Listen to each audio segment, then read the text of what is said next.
الصبح بدا من طلعته والليل زجا من وفرته. الله الله الله.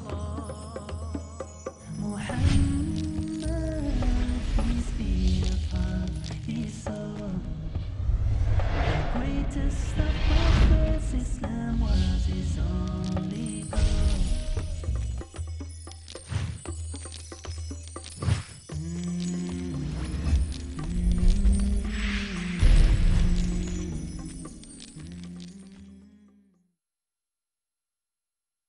Bismillahir Rahmanir Rahim. In the name of Allah, the Beneficent, the Most Merciful. I'd like to welcome you, dear viewers. Assalamu alaikum wa rahmatullahi wa barakatuh. May Allah's peace and blessings be on all of you. To another in the series, Pearls of the Prophet, in which the Prophet Muhammad, may God's peace and blessings be upon him, has advised us to prohibit evil in society. We're encouraged to command good, and part of that involves prohibiting evil. We should always oppose evil in society. عن أبي سعيد الخدري رضي الله عنه قال: سمعت رسول الله صلى الله عليه وسلم يقول: من رأى منكم منكرا فليغيره بيده، فإن لم يستطع فبلسانه، فإن لم يستطع فبقلبه، وذلك أضعف الإيمان. رواه Muslim. Abu Sa'id al-Khudri quoted the Messenger of Allah as saying, whoever among you sees wrong should stop it with his hands. If he's unable, let him speak out against it. And if he's still unable, let him stop it with his heart. And that is the lowest level of faith. In our lives, we experience good and evil. We are enjoined as a part of faith to command the good in society, to encourage people to righteousness. Allah defines the righteous Muslim people as those who command the good and forbid the evil. كنتم خير أمة أخرجت للناس تأمرون بالمعروف وتنهون عن المنكر وتؤمنون بالله. Allah says, you are the best of mankind, the best nation which has been raised up amongst mankind, because you command the good and prohibit the evil and believe in Allah. The condition for our being the best of mankind is that we command the good and prohibit the evil. Commanding the good we all recognize, but commonly people neglect prohibiting evil. To command the good means to prohibit the evil. Prohibiting evil is commanding the good. They are inseparable. So whenever we see, observe in society something which is evil, it is our duty to stop it. If we're in a position of authority, then it is a responsibility for us to stop that thing. Not enough for us merely to speak out against it. We must stop it. For those in authority, we must not permit evil to take place in the area of our authority. God will hold us to account for it. As the Prophet Muhammad, may God's peace and blessing be upon him, said, كُلُّكُمْ رَاعٍ وَكُلُّكُمْ مَسْئُولٌ عَنْ رَعِيَّتِهِ. Each and every one of you is like a shepherd, and each and every one of you is responsible for his flock. The area of authority each and every one of us will be asked about. The leader over society, the man over his family, the woman over the children, each and every one of us has a responsibility, and we will be asked about that responsibility on the Day of Judgment. So where we have an area of authority, we have to stop evil from taking place directly with our hands. That is, we stop it. However, if it requires telling someone to stop this, to turn that off, or to not permit it or whatever, this is stopping it with our hands. In other words, we deal with it directly. If we're unable, because this is not an area of authority, our neighbor's child is doing something wrong, we are not allowed to take it upon ourselves to discipline that child, then we are instructed to speak out against it, to inform the family, tell them this is wrong, this child is doing wrong, so on and so on. So in an area which is not our authority, we should then speak out against evil. We advise those in authority over us about what is wrong. Not that we just revolt against them and, start cursing them or whatever. No. Where we have, demonstration, burning down buildings, etc. This is not the way. If we see wrong, we're not in a position to stop it with our hands, then we advise. Ad-dinu nasiha. As Muslims, we advise those in authority over us. We point out to them, and of course advice has to be given in a proper way, not putting advertisements in the newspapers and, embarrassing people. No, we go to the people directly and we advise them that this is not correct, this should not be. And if we're incapable of even giving that advice, the circumstance is such that if you speak out against something, you will be killed, or you will create such commotion and a problem that you're creating a bigger problem than you're solving. In such a circumstance, then we hate it in our hearts. At least we stop it in our hearts. We do not accept it. We do not make it something which is now acceptable to us, which we'll just go along with. Externally, maybe we have to go along with it, but internally our hearts have rejected it. And that is the lowest level of faith. If that's all we can do, of course, that's not the lowest level, that is the highest. But if we have a position of authority and we do not stop or speak out against it, it is the lowest level of faith to at least hate it in our hearts. That is the lowest level of faith. Beyond that, there remains no more faith. There remains no more faith.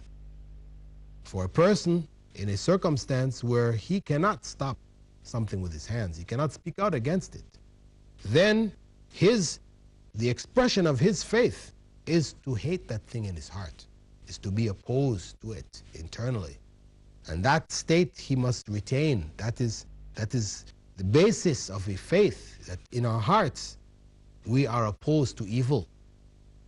Because when a circumstance presents itself to speak out or to act against evil, if we have that basis, then we will speak out and act.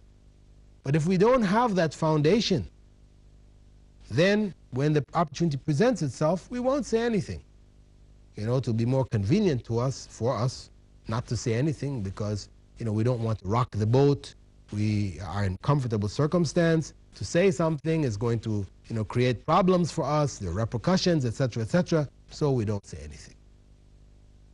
We don't stop it physically, where we're in a position of authority, because it is not in our interests. It's not in the interest of our families, of our tribe or whatever, because we don't have that lowest level of faith, the foundation of faith beyond which there is none, wherein we hate this thing, we're opposed to it. So, dear viewers, the advice which the Prophet has given us here, may God's peace and blessings be upon him, is advice that we should carry with us in all walks of life, at all circumstances, within our families, at our jobs, in society as a whole. We should seek to prevent evil.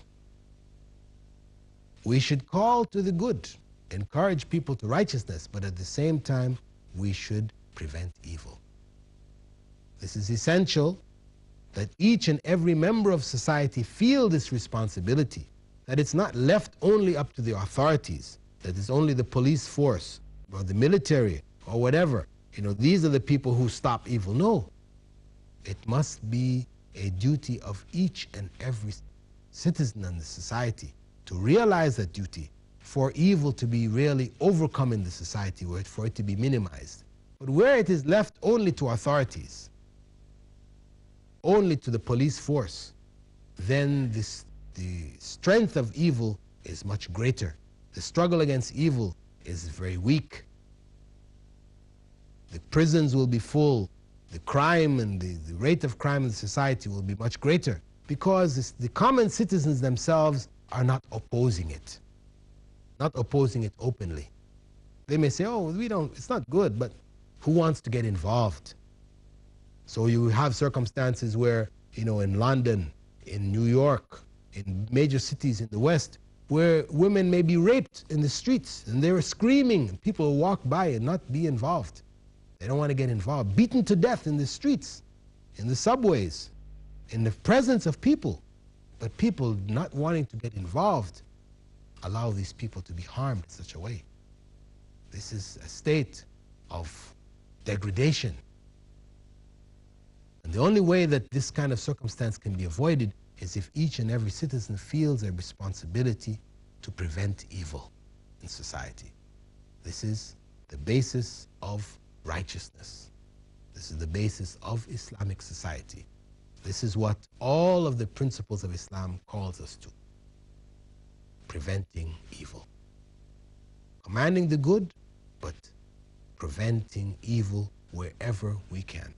Because each and every one of us is responsible, has positions of responsibility, positions of authority, about which on the Day of Judgment we all will be asked. So, dear viewers, let us look into our lives. Look at those whom God has placed us in authority over, those who are in our care, and to realize that we love them when we prevent them from evil. That's why Prophet Muhammad ﷺ said to his companions, help your brothers whether they are oppressing or being oppressed. The companions asked him, what does this mean, O Messenger of Allah? Helping our brothers when they are oppressed, we can understand. When they are oppressed, we come to their aid. But how can we come to their aid when they are oppressing others? He said, you help them by stopping them from oppressing others. So our expression of love for others is not only in supporting them whenever they're in need of support, but also in preventing them from evil when they need to be prevented. This is true expression of love. This is true support.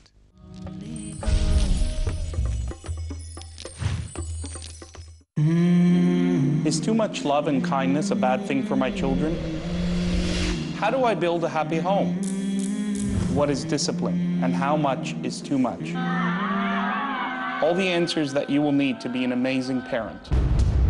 Join me, Yahya Ibrahim, as we discover how to be successful parents, only on Peace TV. Watch how the guidance of parents motivates children in achieving goals. Join Yahya Ibrahim in Parenting and Education, tonight at 8 p.m. Saudi Arabia and 9 p.m. UAE on Peace TV. A friendly message by Dr. Zakir. The fastest growing religion in the world. A survey was published in the Reader's Digest Almanac Yearbook 1993, which was also reprinted in the Plain Truth magazine, February 1984. This survey gave the statistics of the increase in the percentage of the major world religions in a span of 50 years, from 1934 to 1984. The religion which increased the maximum at number 1 position was Islam, which increased by 235%. Christianity only 47%. Which war took place between 1934 and 1984 which forced millions of people to accept Islam? Which sword was used? According to the latest statistics, today, the fastest growing religion in America is Islam. The fastest growing religion in Europe is Islam. The fastest growing religion in the world is Islam. Which sword is forcing tens of thousands of Americans to accept Islam? Tens of thousands of Europeans to accept Islam? Millions of people in the world to accept Islam. Which sword? It is the sword of Islam, the sword of peace, the sword of truth and wisdom, which gives the solution to the problems of humanity. Peace TV, the solution for humanity. James Yusuf Yee. Our beloved Prophet sallallahu alaihi wasallam said, "Inna Allah ma'ana." Indeed, Allah is with us. Join me, James Yusuf Yee, as we discuss trials and tribulations, patience, anger and emotions, death, and the remembrance of Allah in our multi-part series, Faith in the Time of Crisis. Realize how faith becomes a supportive and protective tool in the time of disaster. Join James Yusuf Yee in Faith in the Time of Crisis, next on Peace TV.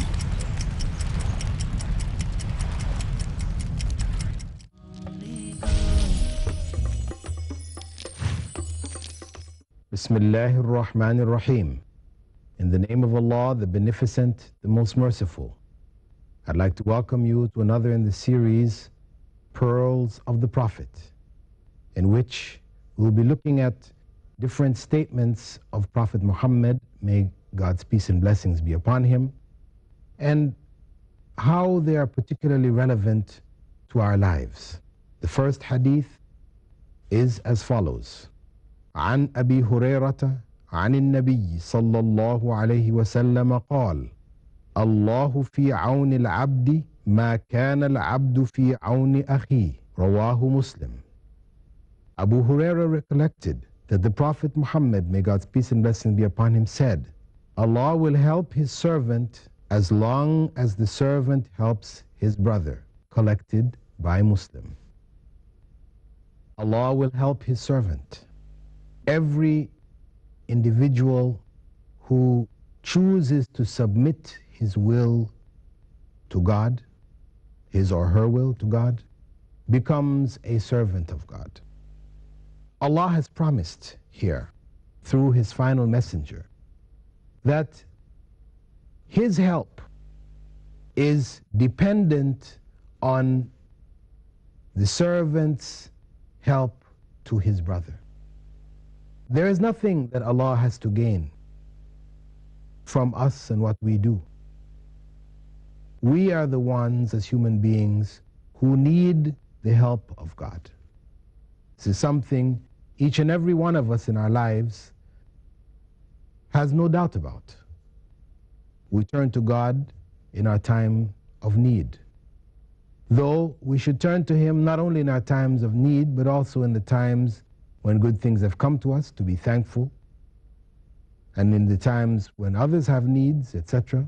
However, it is natural for us, and most commonly we turn to God in the time of need.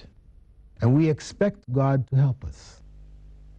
However, others around us in the society, when they are in need and they turn to us, we are not willing to help them. We find one excuse or another excuse not to help them. Allah is informing us here that we have to consider our position.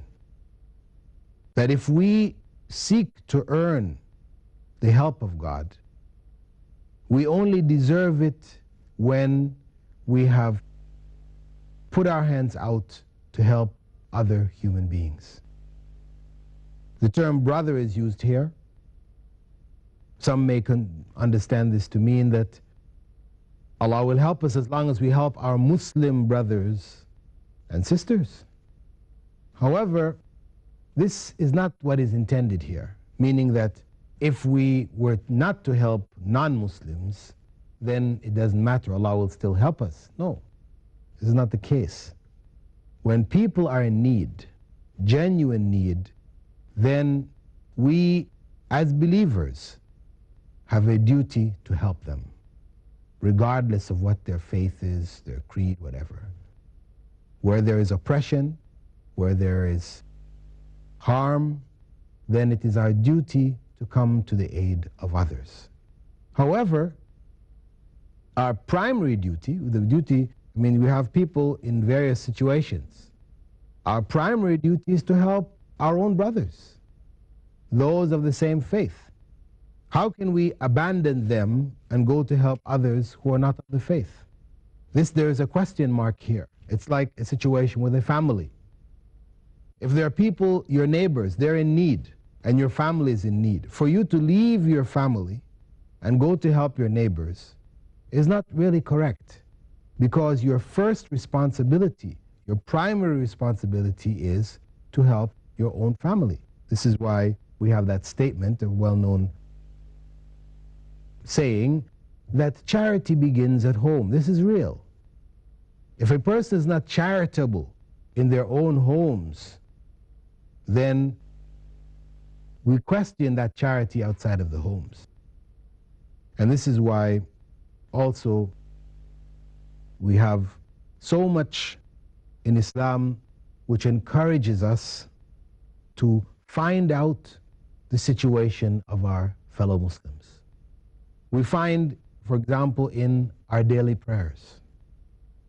Our daily prayers require us, particularly the males of the society, to be in congregation, praying side by side, in lines, in which the first one who gets there stands in line before God in prayer.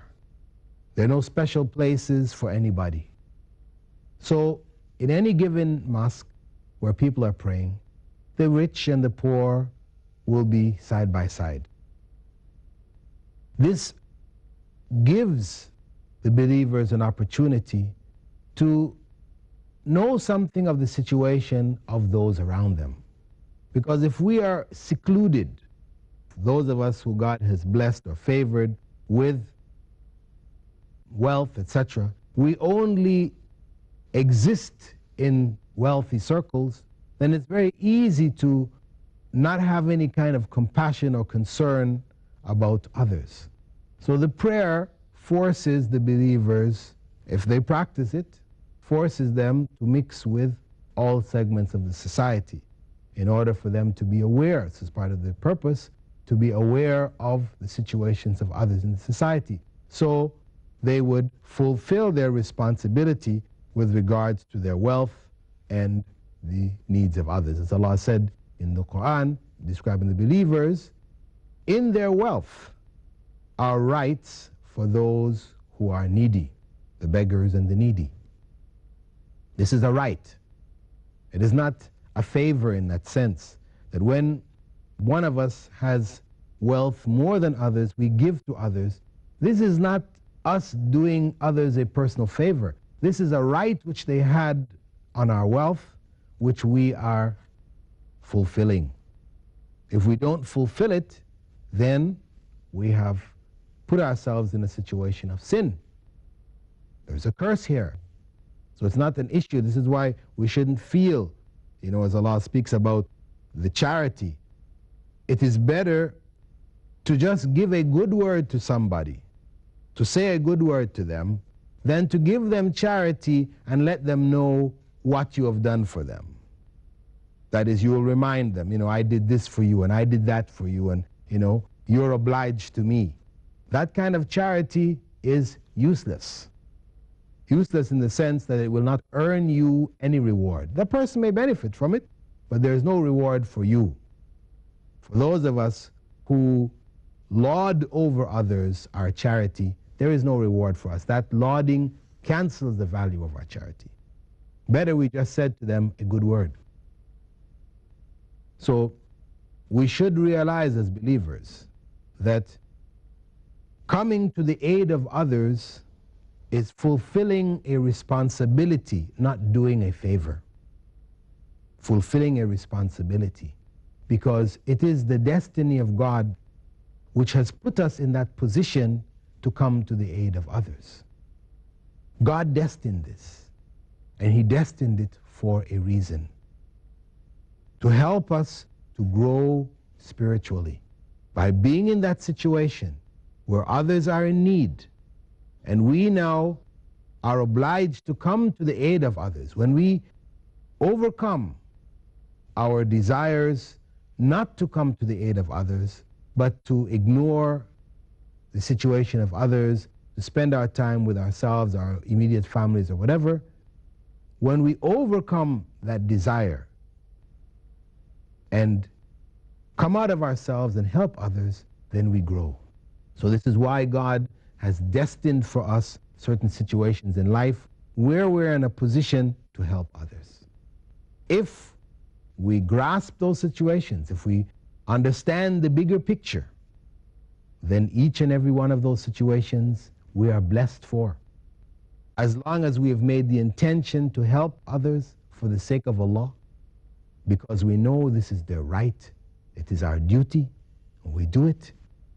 We have the intention to do it, even if we're not successful. We try to, but we're not successful, not able to help the person completely or whatever, but we are rewarded for our intention and for whatever actions we do.